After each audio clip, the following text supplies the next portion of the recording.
Welcome back to another episode of 40 Facts About the 40K Universe. I am your host, Gersh1, and you are watching One Mind Syndicate.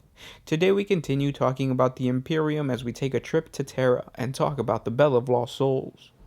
If you're new to the channel, subscribe. We post Warhammer 40K content every single day, and of course, if you have any suggestions, just comment down below.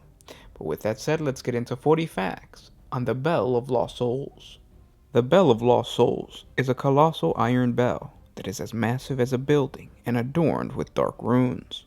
It is located at the top of one of the many spires of the Imperial Palace on Terra. Thousands of minarets, towers, and spires rise from the Imperial Palace and breach Terra's ever-thinning cloud cover. One and only one of these towers stands out from its golden and marble kindred as it's colored jet black. It is called the Tower of Heroes. The summit of this looming structure is capped by a bell tower. The belfry itself is the size of a cathedral and houses a single bell forged of unassuming commonplace metals, marked by the stains and patinas of time's eroding touch. This lone bell is the size of a titan and attended by hundreds of men, women, and servitors whose existence is entirely devoted to maintaining the sacred instrument's function. The Bell of Lost Souls tolls only when the greatest of the Imperium of man's heroes perish, and can be heard by millions of people across the face of Terra. It rarely rings, but when it does, all resident Imperial Palace servants must be evacuated and sealed within reinforced shelters to prevent the annihilation of their eardrums and subsequent death through lung rupture.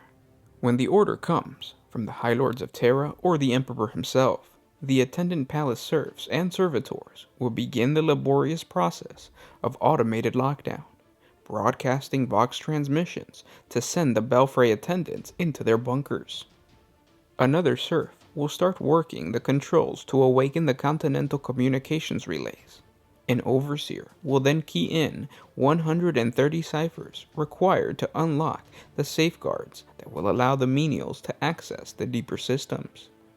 The wondrous and terrible complexity of the Imperium's bureaucracy make the entire process of ringing the bell take almost 8 solar hours. When all is in readiness, a single servant will have one hand resting on the ornate control console and the other on the lever that will activate the Murad mechanisms within the monument. When ordered to do so, the serf grips the lever, whispers a single name as he pulls it.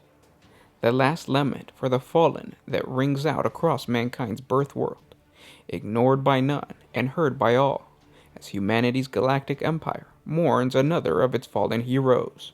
Among the many legends, the holiest of all is that when the bell rings, the Emperor of mankind hears the sound even in his slumber upon the golden throne, and sheds a single tear. The bell is inscribed across its entire surface with psychically active hexagrammic runes, and its peal is said to sound like the screams of an anguished god. In this case, the Emperor mourning the lost lives of his children. Its wailing moan of grief lasts long and reaches the ears of millions, and its tones penetrate the unifying ether of humanity, turning the thoughts of countless billions towards the loss of mankind as a whole. One of the most well-known and recent ringings of the Bell of Lost Souls occurred when the Firehawks chapter was declared lost in the warp by the High Lords of Terra. That day, the bell tolled 1,000 times, once for each Astarte lost. There was a special exception for the use of the bell concerning the Grey Knights chapter, as the Emperor's only genetic inheritors amongst the Adeptus Astarte and mankind's most valued and incorruptible protectors. The Bell of Lost Souls rings once each time a Grey Knight falls in battle. It is said that this is their reward in place of the recognition they will never receive from a galaxy that does not even know they exist. A Grey Knight battle brother will stand at the base of the tower in the sacred control chamber, surrounded by reverent serfs of the palace and burning incense, and pull the lever that sets the great arcane mechanisms to work. Solar minutes later, the bell will toll a certain number of times, once for every fallen brother. All of Terra will then know that the mighty have fallen, and that the Imperium is a darker place because of it. A lost chapter is considered one of those unfortunate Adeptus Astarte chapters that have been destroyed or lost through some misfortune. Some were utterly annihilated in one swift and sudden strike, while others may have slowly diminished over a period of time through attrition or genetic instability of their gene seed. Information in regards to such chapters are sometimes lost and garbled during the long millennia, and official sources are often all too scarce. One of these such lost chapters were the Marines Vigilant, destroyed by the Crimson Fist chapters on orders of the High Lords of Terra. The Marines Vigilant had come under the influence of a strange and rare warp entity that had wiped away the chapter's willingness to engage in combat. Tragically, the doomed chapter put up no resistance at all as the Crimson Fist bombarded their homeworld into a wasteland. Another tragic lost chapter were the Emperor's Swords, decimated by the forces of the Alpha Legion after 300 standard years of infiltration and subversion. Another chapter, named the Emperor's Swords, which may or may not have been the same group of Astartes, was wiped out when a massive force of Necrons had just awakened deep beneath their chapter's homeworld. They assaulted their fortress monastery. And those were 40 facts on the Bell of Lost Souls. I hope you guys enjoyed this video. If you did, share it with your friends on Facebook, Twitter, whatever social media you guys use. It really helps out the channel when you do that, and it helps us create more videos for you guys. If you want to learn more about the Bell of Lost Souls, specifically all the lost chapters, click on the link down in the description below. That's going to take you to the wiki page, and they actually have a really cool list of all the different chapters and just also heroes that have gone missing and have been announced through the Bell of Lost Souls. Even though when the Bell of Lost Soul rings, it doesn't necessarily mean, or they don't really announce who was lost, because if you notice, when you're reading the list, you'll see that most of the chapters that were lost, their names and whatnot were hidden by the reporting chapter. For instance, you'll see that a lot of like the fallen Blood Angel successor chapters fell because of their genetic deficiency. So of course the chapter doesn't report that to the ecclesiarchy. They just report that that chapter is gone. So the bell rings and nobody really knows that it's because of the Black Rage or because of the Red Thirst.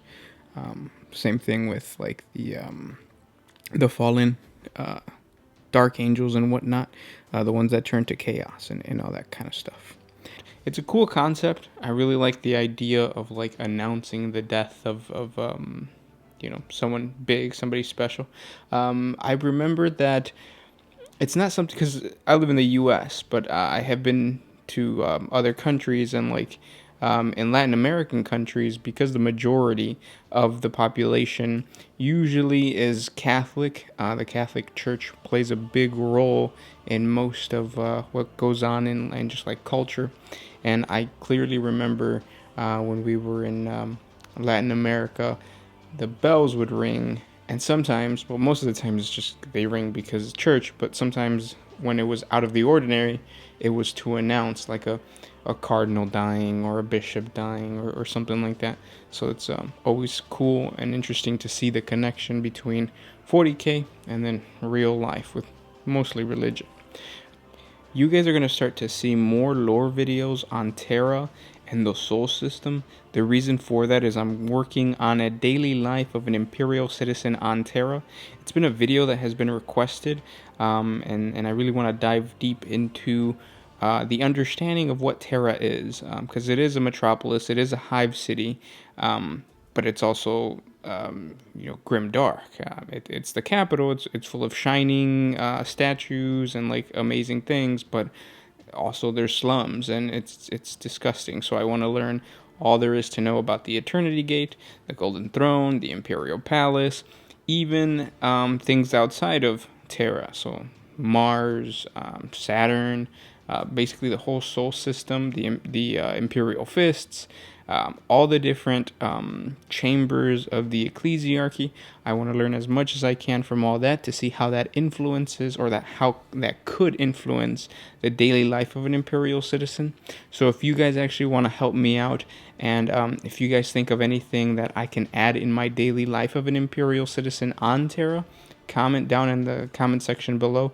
Also, if you think that I should look up certain topics, do that. Comment in the comment section below, because I'm going to be reading that and using your guys' information to kind of help me out and build the daily life of an Imperial citizen video.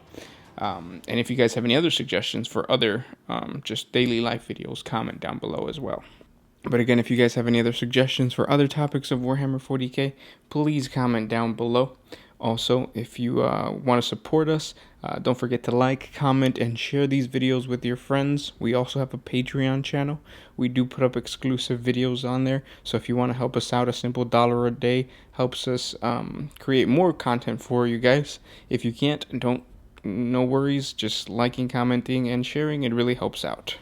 But with that said, guys, thanks for everything, and I will talk to you tomorrow. This was Gersh1 with One Mind Syndicate, signing out.